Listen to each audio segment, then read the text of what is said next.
ترید زینت الحیات الدنیا، کیا تو صرف دنیا کی زندگی کی خوبصورتی چاہتا ہے کہ دنیا جہاں سے ملے، مال ملے، دولت ملے، عزت ملے، آبرو ملے، سارا کچھ ملے، ہمیشہ وہاں ہی جاؤ گے، یا کہیں کسی ایسی صحبت میں بھی چلے جاؤ گے جہاں پہ صرف تمہارا رب ملتا ہو، یہاں پہ صرف دین کی بات ہوتی ہو، یہاں پہ صرف اللہ اور اس کے رسول کی بات ہوتی ہو؟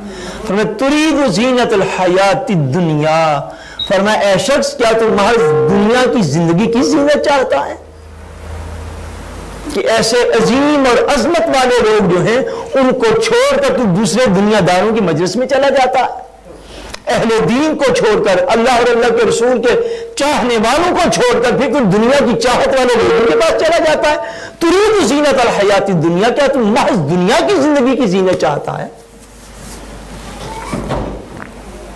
آگے اس ساتھ ہی ارشاد فرمایا، اب دوسرا پہلو اللہ کریم بیان فرماتے ہیں، فرمایا وَلَا تُطِعْ مَنْ أَغْفَلْنَا قَلْبَهُ عَنْ ذِكْرِنَا، فرمایا خبردار ہو جاؤ، اس شخص کی اطاعت نہ کرو، وَلَا تُطِعْ، اس کی فرما برداری تو نہ کرو، اس کی اطاعت تو نہ کرو، کون سا؟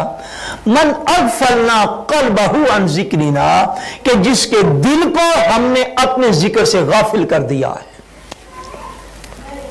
اللہ کریم فرماتے ہیں وَلَا تُطِعْ، ایسے شخص کی تابعداری نہ کرو، ایسے شخص کی فرما برداری نہ کرو، اس کی اطاعت تو نہ کرو، اس کی بات تو نہ مانو۔ من اغفلنا قلبہ عن ذکرنا، کہ جس کے دل کو ہم نے اپنے ذکر سے جو ہے وہ غفلت میں ڈال دیا ہوا ہے، ذکر سے غافل کر دیا ہے۔ واتبع ہواہ، اور وہ شخص کیسا ہے؟ جو محض اپنے نفس کی خواہشات کی پوجا کرنے والا ہے۔ واتبع ہواہ، جو اپنی خواہش نفس کی پوجا کرتا ہے، جو محض اپنے نفس کی پیروی کرتا ہے۔ وَكَانَ أَمْرُهُ فُرُطًا، اور اس کا حال حد سے آگے بڑھا ہوا ہے، بے حال شخص ہے جو۔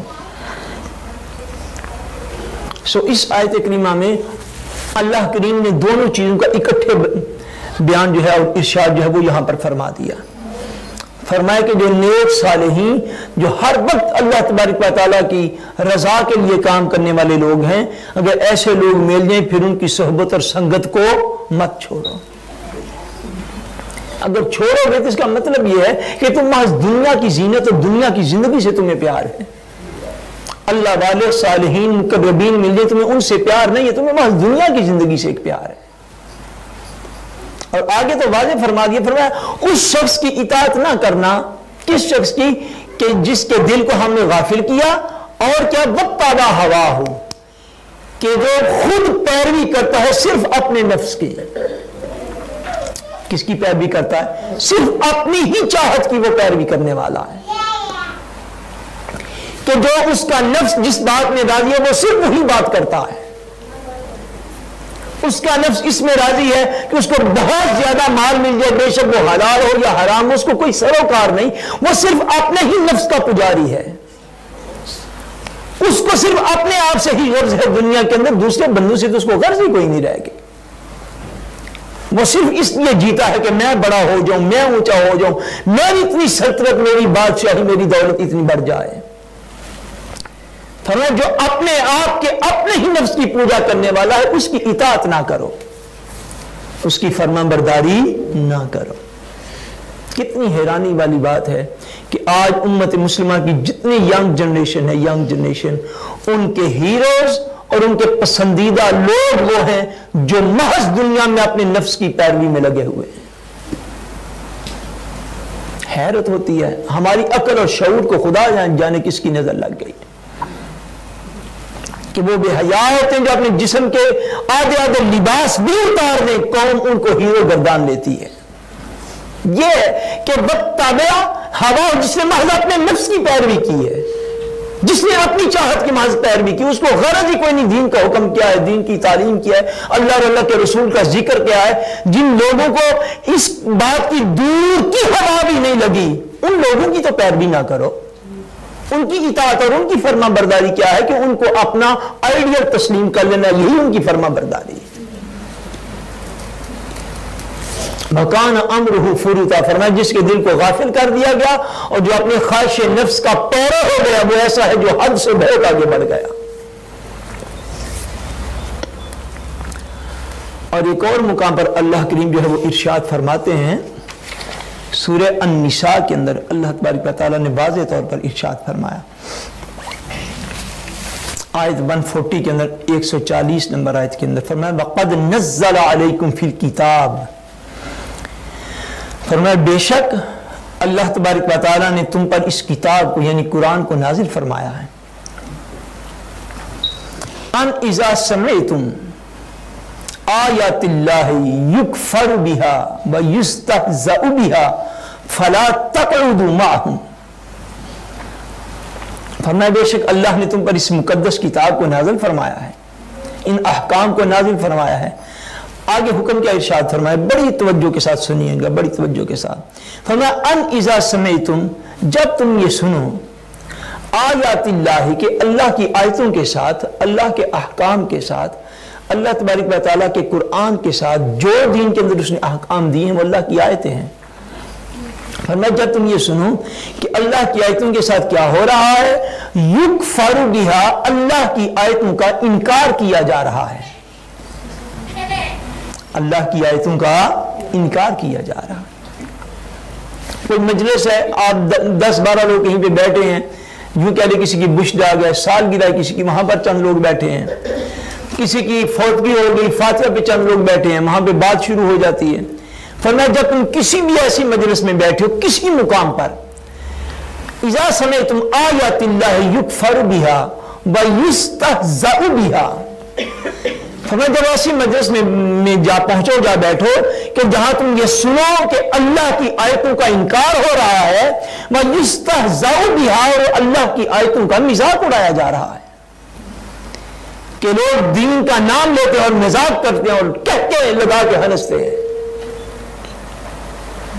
دین کی بات کرتے ہیں تو اس کو بکت نہیں دیتے، اللہ تعالیٰ کی آیتوں کا احکام کا بیان کیا جاتا ہے، 10 بندے اکٹھے بیٹھے ہوں، ایک بندہ اس کے نماز پڑھنے لگ جائے، 9 بندے اس کا مذاق اڑانے والے ہو جائیں، یہ کیا ہے؟ یہ اللہ کے احکام کا انکار کرنا ہے، یہ اللہ کریم کی آیات کا استہزاء، یہی اللہ کریم کی آیات کا مذاق اڑا لینا ہے، یکفر بہا، یہ ان کا انکار کر لینا ہے کہ جو معاذ اللہ بے روز بھی ہوں اور جری بھی ہو جائیں اور روزہ داروں کو مشورے دینے لگ جائیں، تمہیں کس نے کہا تھا بھوکے پیاسے رہو،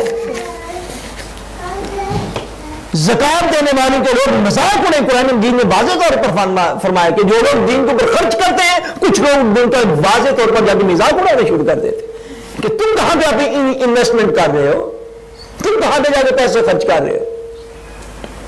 فرمایا جب اللہ کی آیات کا انکار ہونے لگ جائے کسی جگہ پر اور ایسے لوگ موجود ہیں جو اللہ کی آیتوں کا مذاق اڑائیں، تو کیا کرو، فلا تقعدوا معہم، پس ایسے لوگوں کے ساتھ مت بیٹھا کرو۔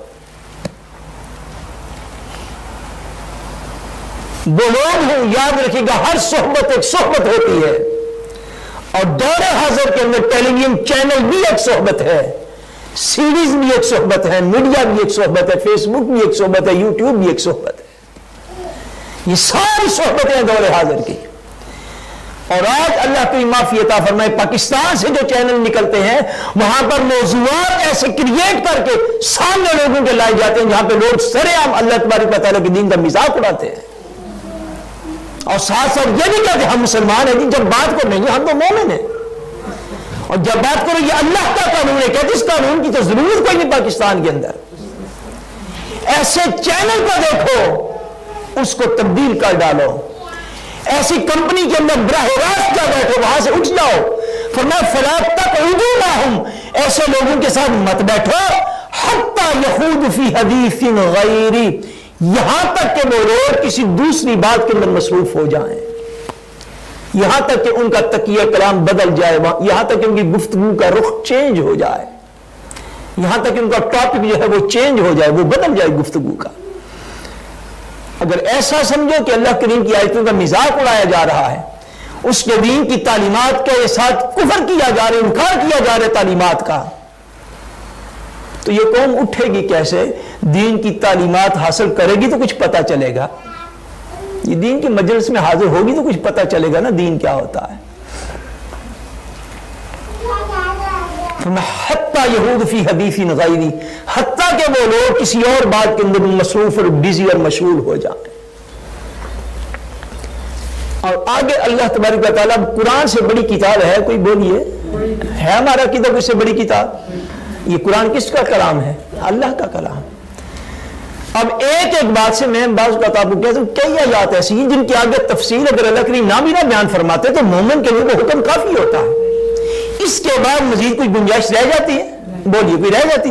آگے اس کا کرم ہے نا محض حکمت آگے بیان فرماتا ہے کہ ہم تمہیں بے حیا لوگوں سے، غیرت سے محروم لوگوں سے، اللہ تبارک و تعالیٰ کے دین کو چیلنج کرنے والے لوگوں سے اور بری صحبت سے اور بری مجلس سے اور اللہ کریم کی آیات کا مذاق اڑانے والوں سے اور اللہ کریم کی آیات کا انکار کرنے والوں سے، دین کا انکار کرنے والوں کی صحبت سے ہم دور میں کیوں لے جانا چاہتے ہیں؟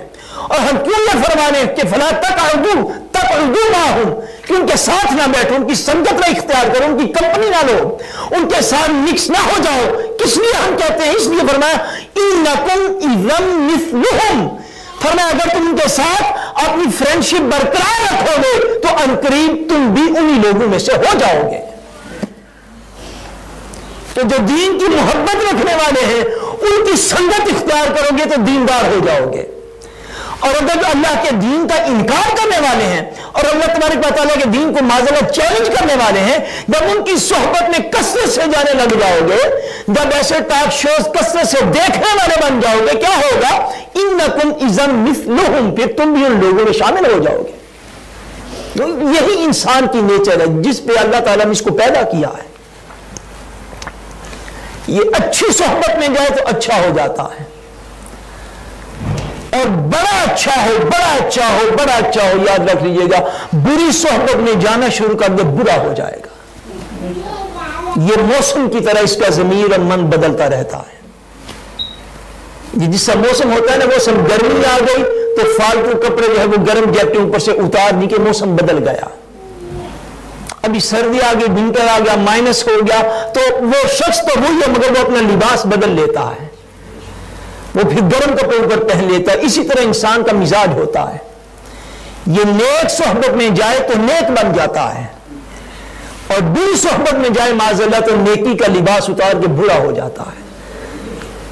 اس لیے فرمایا ایسے لوگ جو دین کا انکار کرنے والے ہیں اور دین کا مذاق اڑانے والے ہیں، اللہ تبارک و تعالیٰ کی آیات کا مذاق اڑانے والے، فلا تقعدوا معهم، ایسے لوگوں کے ساتھ نہ بیٹھنا.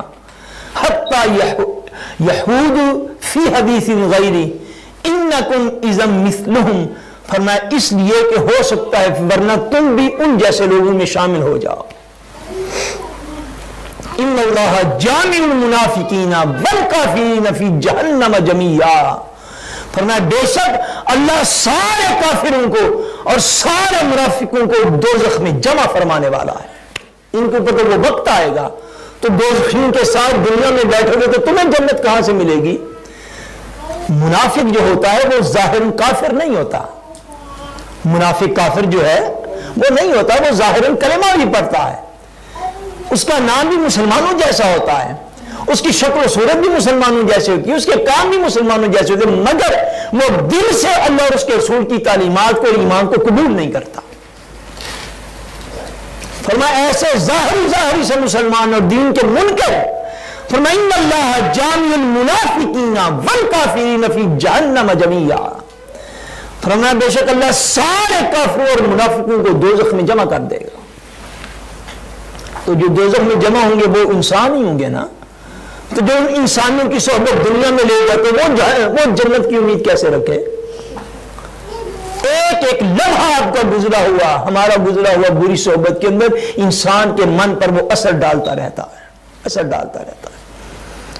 اس لیے فرمایا ایسے لوگوں کی صحبت سے دور ہو جاؤ، ایسے لوگوں کی مجلس سے دور ہو جاؤ کہ جو لوگ اللہ تبارک و تعالیٰ کی آیات کا انکار کرنے والے ہیں. اور جو صالحین ہیں، جو نیک لوگ ہیں، ان کی مجلس کو اختیار کرنے کا حکم دیا، بلکہ فرمایا وَاسْبِرْ نَفْسَكَ، اپنے آپ کو جوڑ لو ان کے ساتھ، اپنے آپ کو روک لو ان کی سنگت کے اندر، سٹاپ ہو جاؤ. پھر اس کے بعد آگے اللہ تبارک و تعالی وحدہ لا شریک نے قرآن مجید میں کئی مقامات پر جو ہے وہ ان نیک لوگوں کی قدر جو اس کی بارگاہ میں ہے اس کا بیان فرمایا کہ وہ اپنے اولیاء سے، صالحین سے، نیک لوگوں سے وہ کیسے محبت کے انداز ہیں اس کے۔ ایک ہی آیت کریمہ آج کی گفتگو میں عرض کر کے تو بات کو جو ہے وہ ختم کرنے کی کوشش کرتے ہیں۔ اللہ کریم نے فرمایا سورہ الکہف کے اندر بڑا مشہور واقعہ ہے، کبھی وقت ملا تو انشاءاللہ پورا بھی آپ کو سناؤں گا، حضرت خضر علیہ السلام کا اور حضرت موسیٰ علیہ السلام کا۔ کس کا؟ حضرت خضر اور حضرت موسیٰ علیہ السلام کا۔ حضرت موسیٰ علیہ السلام نے عرض کی اللہ کریم کی بارگاہ میں کہ یا اللہ مجھے کوئی ایسا شخص تو ملوا جو علم میں بڑا اعلیٰ ہو، جو علم میں بڑا اعلیٰ ہو۔ تو اللہ کریم فرماتے ہیں ہم نے حضرت موسیٰ علیہ السلام کی ملاقات اپنے ایک ایسے بندے سے کروا دی جس کو ہم نے اپنی بارگاہ سے خاص علم عطا فرما رکھا تھا، جس کو کہتے ہیں علم لدنی، قرآن مجید کی اصطلاح ہے۔ فرمایا خاص علم ہم نے اپنی طرف سے اسے عطا فرما رکھا تھا، اس شخص کے پاس ہم نے حضرت موسیٰ علیہ السلام کو بھیج دیا۔ موسیٰ علیہ السلام گئے ان کے ساتھ سفر پہ تاکہ ان سے کچھ چیزیں جو ہیں وہ اللہ کریم کی بارگاہ کی عطا کردہ جو ان کے پاس ہے ان سے سیکھ سکیں، لہریں کر سکیں۔ موسیٰ علیہ السلام سفر پہ جا رہے ہیں، طویل واقعہ جو قرآن مجید نے بیان فرمایا، مگر اللہ کریم ارشاد فرماتے ہیں کہ کیا ہوا؟ فانطلقا، پھر وہ دونوں چل پڑے، حتی اذا اتیا اہل قریۃ نستطعما اہلہا فابوا ان یضیفوہما۔ اللہ کریم ارشاد فرماتا وہ دونوں چل پڑے، چلتے چلتے چلتے ایک گاؤں میں، ایک بستی میں جا پہنچے۔ جو بستی میں پہنچے تو کیا ہوا؟ انہوں نے حضرت موسیٰ علیہ السلام نے، حضرت خضر علیہ السلام نے، حضرت خضر نے اس بستی والوں سے کہا کہ ہم مسافر ہیں، ہم کیا ہیں؟ مسافر ہیں، تو تم اس طرح کرو ہماری میزبانی کرو، ہمیں کھانا دو، ہم بھوک کی کیفیت ہے، ہم پر کہیں دور سے آئے ہیں، مسافر ہیں، تو ہمیں پلیز اس طرح کرو، ہمیں کھانا چاہیے۔ اللہ کریم فرماتے ہیں کیا ہوا؟ حتی اذا اتیا اہل قریہ نستطعما اہلہا، ان دونوں نے ان بستی والوں سے کھانا مانگا، فابوا ان یضیفوہما، وہ بستی والے اتنے خشک قسم کے لوگ تھے، اتنے خوش قسم کے لوگ تھے کہ انہوں نے ان دونوں کی میزبانی سے انکار کر دیا، دونوں کی میزبانی سے انکار کر دیا۔ اتنے بےہودہ قسم کے لوگ، انہوں نے کہا جی ہم جی نہیں کھانا وانا دیتے کسی کو، ہم آپ کو نہیں جانتے، ہمیں نہیں پتا آپ کون ہے کہاں سے، ہم کھانا نہیں دیں گے۔ اللہ کے نہیں فرماتے انہوں نے ان کی میزبانی سے انکار کر دیا۔ ابھی اسی بستی کے اندر تھے، حضرت موسیٰ علیہ السلام بھی جا رہے ہیں، حضرت خضر علیہ السلام کے ساتھ دونوں چل رہے ہیں، اسی بستی میں انہوں نے دیکھا حضرت خضر علیہ السلام نے کہ ایک دیوار کسی مکان کی گری ہوئی تھی، کسی مکان کی دیوار جو ہے وہ گری ہوئی تھی۔ تو کیا کیا؟ فوجد فیہا جدارا یرید ان ینقض فاقامہ، فرمایا انہوں نے وہاں پر دیکھا کہ ایک دیوار پائی جو گرا چاہتی تھی، جو گری ہوئی تھی، تو سیدنا خضر علیہ السلام نے کیا کیا؟ اب یہ ہوتا ہے اہل اللہ کا عمل، اللہ کے نیک بندوں کا عمل، کہ بستی والوں سے کھانا مانگا، میزبانی کی درخواست کی، انہوں نے رد کر دی، انہوں نے درخواست رد کر دی، قبول نہ کی، انہوں نے کہا کہ ہم کھانا والا نہیں دیتے کسی بھوکے کو، جائیں آپ یہاں سے چھٹی کریں۔ انہوں نے کھانا نہ دیا، آگے جب گئے اسی گاؤں کے اندر، اسی بستی کے اندر جب آگے پہنچے تو دیکھا ایک دیوار گری ہوئی ہے، اور حضرت خضر علیہ السلام نے کیا کیا؟ آپ نے پکڑ کے اس دیوار کو سیدھا کر کے تو بنا دیا۔ یہ اللہ کے نیک لوگوں کا، صالحین کا یہ عمل ہوتا ہے کہ جو کرتے ہیں، جو اللہ کریم نے ارشاد فرمایا پیچھے جو ہم پڑھے، وہ جو کرتے ہیں کس لیے کرتے ہیں؟ بولیے، اللہ کی رضا کے لیے۔ مخلوق کا جیسے بیہیویئر ہے ویسے وہ اپنا بیہیویئر بھی سے کر رہے ہیں، وہ اپنا کردار بتا رہے ہیں کہ ہم اس طرح کہ ہم نہیں کھانا وانا دیتے کسی کو۔ اب اسی گاؤں کے اندر، اسی شہر کے اندر، اسی محلے کے اندر جب آگے چلے تو وہاں پہ دیوار گری ہوئی تھی۔ اب جس بستی کے لوگ کھانا بھی نہ پوچھیں، آپ بتائیے نا ذرا انسان کی کیا پوزیشن ہوتی ہے؟ انسان کو بڑی بھوک لگی ہو، کسی گلی میں دروازے پہ چلا جس کو یار مجھے بہت بھوک لگی ہے کھانا، وہ کہتے ہیں لوگ ہم کھانا وانا نہیں دیتے کسی کو، جاؤ یہاں سے چھٹی کرو. اسی محلے میں آگے جائیں تو کسی کی بندے کی دیوار گری ہو تو اس دیوار کو کوئی اٹھا کے بنا دے، تو اخلاق والا کون ہوا؟ دیوار بنانے والا یا کھانا نہ دینے والا؟ بے شک جو کھانا جس نے نہیں دیا وہ بے شک محل کے اندر رہتا ہو، اس سے تو سروکاری کوئی نہیں، اس کے بعد بے شک 10 گاڑیاں، اس سے تو مطلب ہی کوئی نہیں.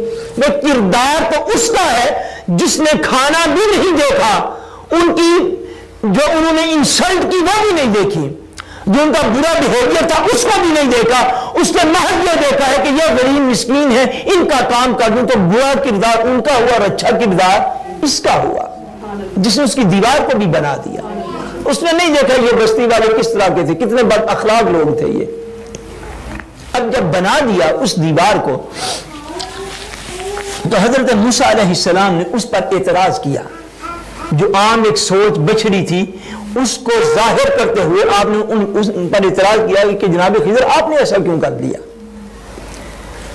اب میں نے اس کے میں تفسیر اس کے نہیں کروں گا، اتنا دلچسپ بات کیا ہے، اگر اس طرف چل پڑا تو لمبی بات ہو جائے گی. آگے اللہ کریم ارشاد فرماتے ہیں جب سیدنا خضر علیہ السلام نے اس کی حکمتوں کو بیان کیا کہ میں نے یہ دیوار کیوں بنائی تھی، فرمایا آیت 82 کے اندر سورہ الکہف کے اندر فرمایا وَأَمَّا الْجِدَارُ، فرمایا رہی وہ دیوار جس کو ہم نے بنایا، فَكَانَ لِغُلَامَيْنِ يَتِيمَيْنِ فِي الْمَدِينَةِ، فرمایا جو دیوار میں نے بنائی تھی جو آپ نے دیکھی تھی اور آپ کو سمجھ نہیں ہے کہ میں نے کیوں بنائی، فَكَانَ لِغُلَامَيْنِ وہ 2 لڑکوں کی دیوار تھی، یتیمین فی المدینہ اس شہر میں وہ دونوں یتیم تھے، اس شہر میں دونوں یتیم تھے. اور دیوار ہم نے کیوں بنائی؟ وَكَانَ تَحْتَهُ كَنْزٌ لَهُمَا، فرمایا دیوار اس لیے بنائی ہے کہ ان یتیموں کو تو ابھی خبر نہیں، ان کی دیوار کے نیچے ایک خزانہ جو ہے وہ دفن ہے اور موجود ہے.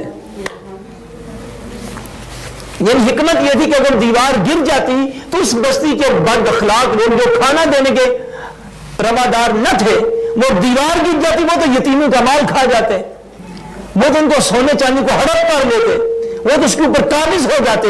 فرمایا ہم نے دیوار اس لیے بنائی کہ وہ شہر کے 2 یتیم لڑکے تھے، وَكَانَ تَحْتَهُ كَنْزٌ لَهُمَا، اور اس دیوار کے نیچے اس کا خزانہ ہے، اس دیوار کے نیچے ان کا خزانہ ہے.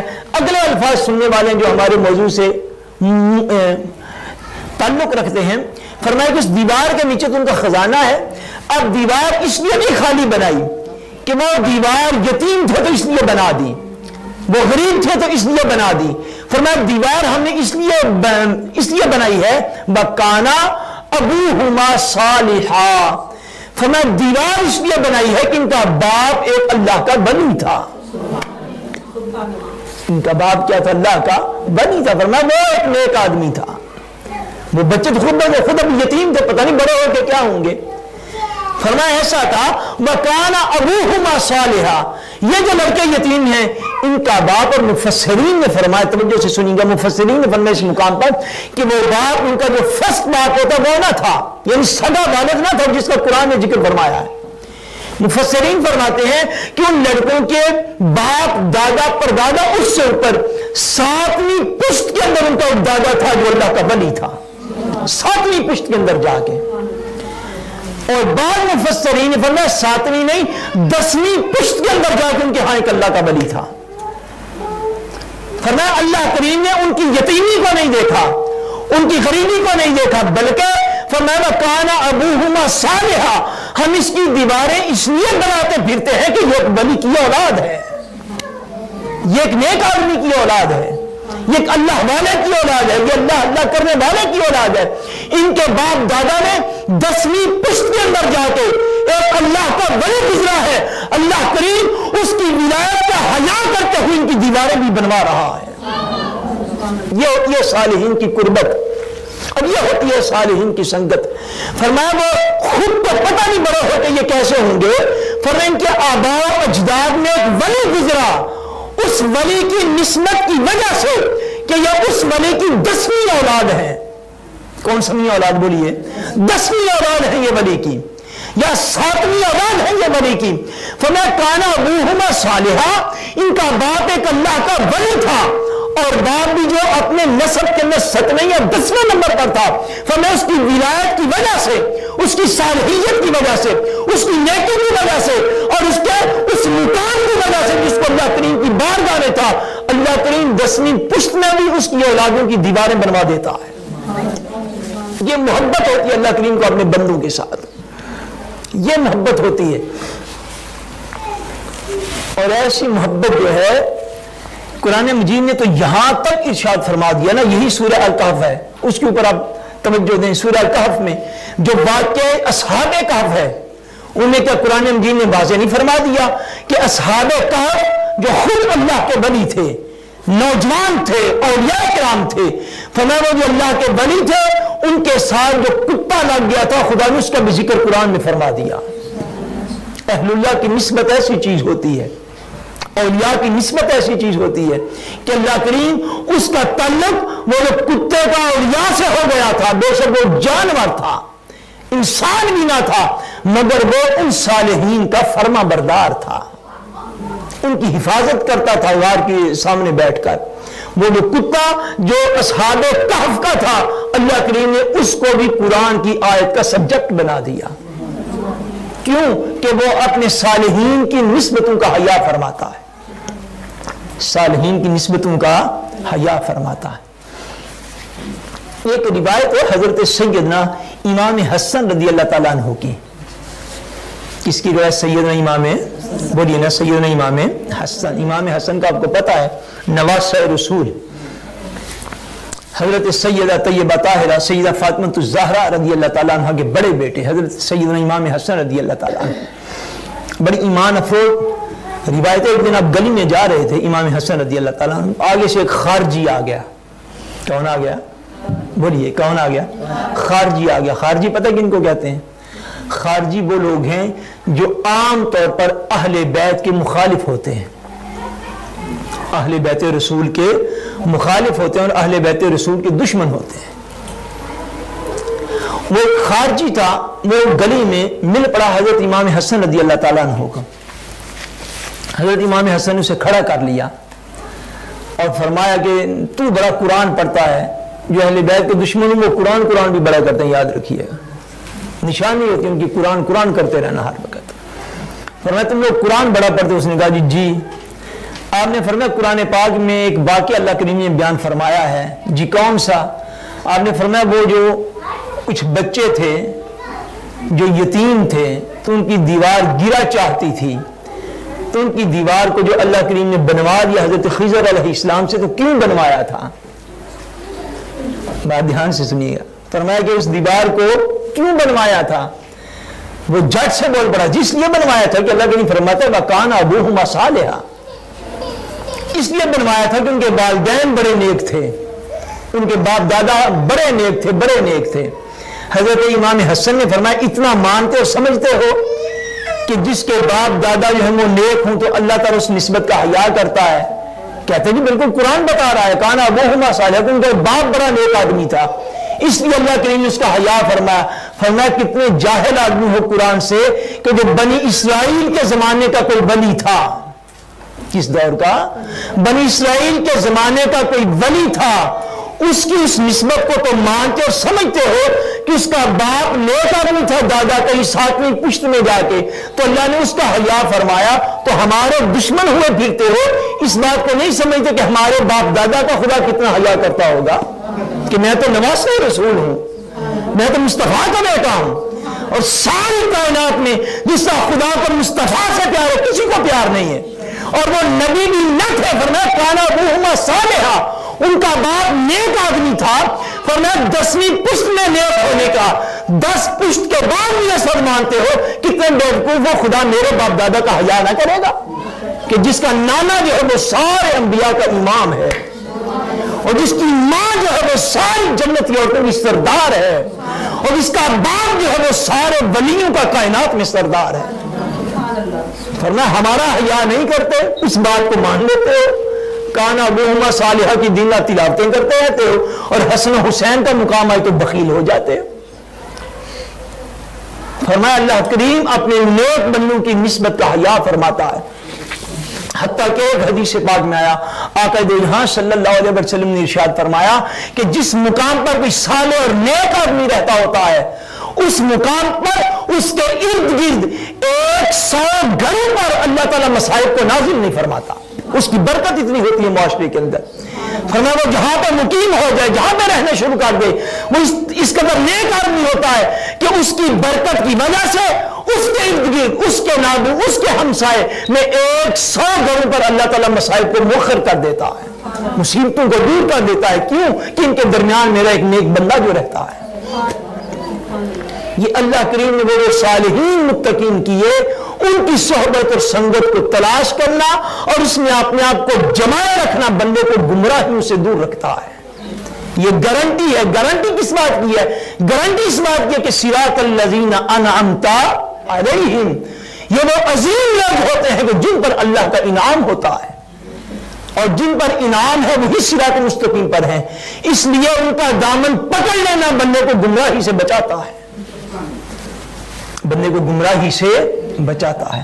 اس لیے ہمیشہ کوشش کریں کہ صالحین کی، اولیاء کی، کاملین کی، اہل اللہ کی سنگت کو تلاش کریں اور اس سنگت کے ساتھ اپنی سنگت کو مضبوط کریں اور اپنے آپ کو نیک صحبت میں رکھیں اور بری صحبت سے ہمیشہ بچنے کی کوشش کریں.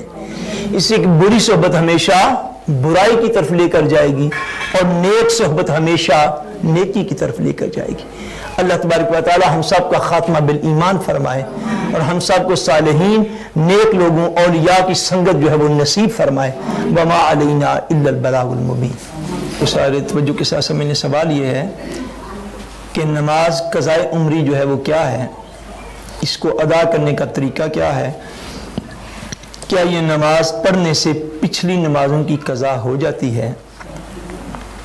جواب یہ ہے کہ اگر قضاء عمری سے آپ کا یہ مفہوم ہے کہ جو عام طور پر لوگوں میں یہ بات پھیل گئی ہوئی ہے کہ 27 رمضان کو یا رمضان المبارک کے آخری جمعہ کو آپ ایک دن کی قضائیں ادا کر لیں تو آپ کی ساری عمر کی قضا ہو جاتی ہے، ایسا ہی ہے کوئی مسئلہ ہے نا کوئی ایسا قضاء عمری والا کہ رمضان المبارک آخری جمعہ ہو یا 27ویں شب ہو رمضان کی تو اس میں ایک دن کی نمازیں آپ قضا کر لیں تو ساری عمر کی ہو جاتی ہیں؟ اگر تو قضاء عمری کا یہ مفہوم کسی نے لیا اور سمجھا ہے تو یہ مفہوم بالکل غلط اور باطل ہے.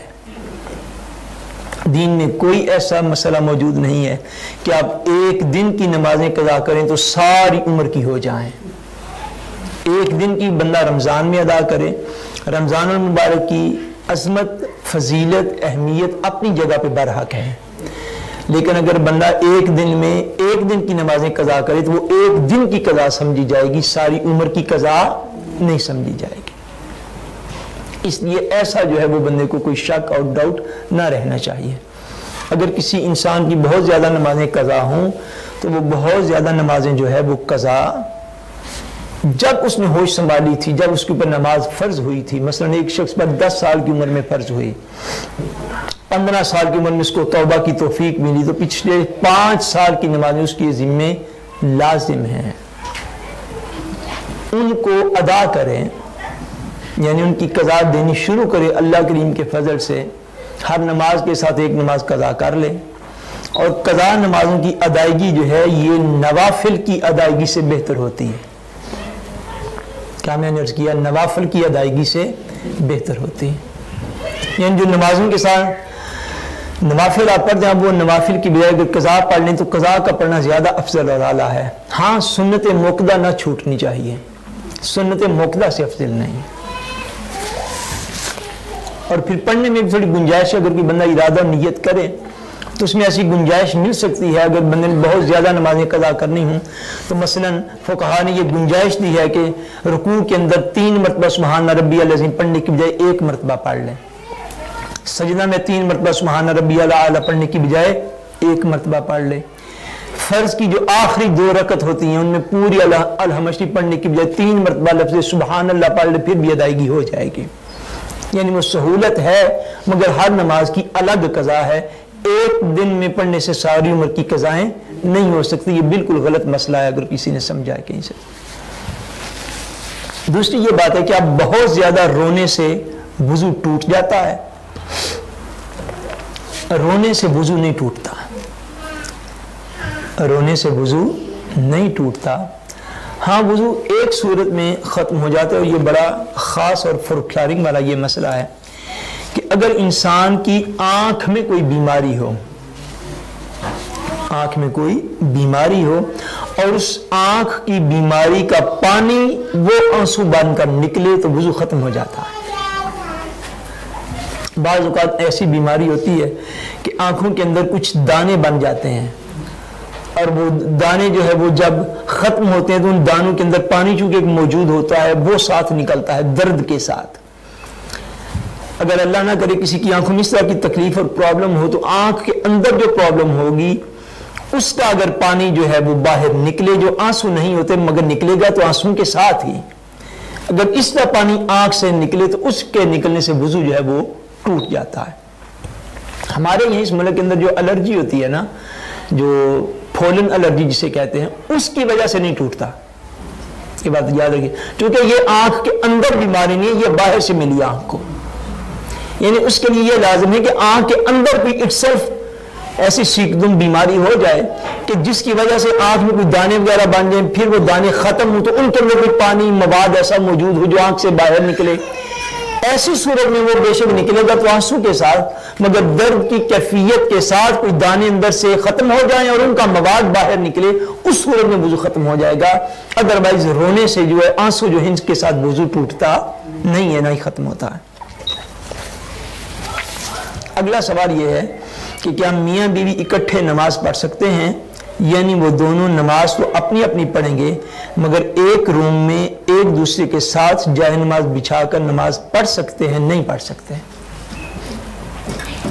میاں بیوی ہوں, بہن بھائی ہوں, وہ دونوں ساتھ ساتھ جائے نماز ملا کے کھڑے ہو کے نماز نہیں پڑھ سکتے. نماز الگ الگ پڑھنی ہے. ماں بیٹا بھی نہیں پڑھ سکتے. دونوں کے درمیان کم سے کم ایک مرد کے کھڑے ہونے کا فاصلہ ہو, دونوں جائے نماز اکٹھے نہ ہوں, تو اس صورت میں بھی بعض فقہا نے مکروہات میں شمار کیا ہے. نہ پڑھنی چاہیے, الگ الگ پڑھنی چاہیے بالفرض. بالفرض اگر کسی کے پاس ایک ہی روم ہو, کیا ایک ہی روم ہو تو باری باری پڑھ لیں. یا اگر روم اتنا بڑا ہے دونوں نے اکٹھے ادا کرنی ہے, وقت کی گنجائش اس طرح کی ہے, تو پھر مرد جو ہے وہ آگے اپنا مصلی بچھائے اور پیچھے بچھا لے, پھر بھی ہو جائے گی. لیکن دونوں جس کو فقہا کہتے ہیں فقہ میں محاذی, یعنی دونوں ساتھ ساتھ کھڑے ہوں گے تو نماز نہ ہوگی. اس میں بہن بھائی کی, خامد بیوی کی, ماں بیٹے کی بھی کوئی تمیز نہیں. بات یاد رہے گی آپ کو؟ یہ بات یاد رکھا کر مسائل پوچھتے رہا کر, اللہ کریم سب پر فضل فرمائے. یہ سوال تو نہیں ہے لیکن خوشی ہوئی ہے مجھے پڑھ کے لکھا ہوا ہے کہ آپ جو درس دیتے ہیں وہ بہت اچھا ہوتا ہے. آپ کو سمجھ آ جاتی جو میں کہتا رہتا ہوں؟ پکی بات ہے, ماشاءاللہ. اچھا, بات اس طریقے سے بتائی جاتی ہے کہ وہ آسانی سے سمجھ آ جاتی ہے. آپ کے درس جو بدعت, شرک, موت اور قیامت کے بارے میں بہت ہی اچھی طرح سے بیان کیے گئے تھے, خاص طور پر وہ جو عقیدے کے بارے میں تھے. ماشاءاللہ جی, اللہ کریم آپ سب کو جزائے خیر عطا فرمائے. پھر تو ہمارا مہینہ لگائے کسی کام آ گیا ہے. افسوس کی بات ہے کہ ہم جن کو عقیدے کے بارے میں کچھ زیادہ معلوم نہ تھا اور جو لوگ اعتراض کرتے تھے کہ فلاں کام صحیح نہیں, فلاں کام بدعت ہے, ان کو کم علمی کی وجہ سے کوئی جواب نہ دے سکتے تھے. لیکن اب آپ کے لیکچرز نوٹ کر لیے گئے ہیں اور انشاءاللہ ان کو صحیح طریقے سے اعتراضات پر جواب دے سکوں گی. اس کام کے لیے میں آپ کی بہت شکر گزار ہوں. آپ اور باجی جان اسلام کو پھیلانے میں جس طرح کا کردار ادا کر رہے ہیں, وہ قابل ذکر دعا ہے کہ اللہ کریم ہمیں اسی طرح دونوں کی شاگردی میں رکھے. اللہ کریم آپ کو بہت جزا عطا فرمائے جنہوں نے یہ لکھا ہے, اور اللہ کریم ان کو دنیا اور آخرت کی تمام بھلائیاں نصیب فرمائے. مجھے بہت خوشی اس بات کی ہے کہ جس شخص کا عقیدہ درست ہو گیا اس شخص کی دنیا اور آخرت درست ہو گئی, کیونکہ مدار جو ہے اعمال کی بنیاد بھی عقائد پر ہوتی ہے. اگر عقیدہ درست ہوگا تو عمل کیا ہوا آپ کو پھل دے گا، اگر عقیدہ درست نہ ہوگا تو کیا ہوا عمل بھی جو ہے وہ آپ کو اجر نہ دے پائے گا۔ تو اگر آپ کا عقیدہ درست ہو گیا، کچھ چیزوں کے بیان سے میں سمجھتا ہوں میری بھی دنیا اور آخرت سمر گئی آپ کی برکت کی وجہ سے۔ اللہ کریم آپ سب کو مزید برکتیں عطا فرمائے۔